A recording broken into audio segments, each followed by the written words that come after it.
Dear Keten, Keten, vanotosvoteka kanyaya yekuti handivaratidze zvirumba vanongoona iwo maketeni aya. Naiwe keteni iwe chiko tupo munoona kuti munhu anopenga naimi kutorwisana neketeni rangu chandiona palive ndiri kukuvinga.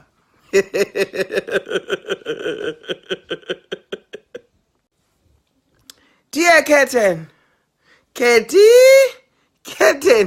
vanhu vanotosvoteka kanyaya yekuti handivaratidze zvirumba vanongoona iwo maketeni aya.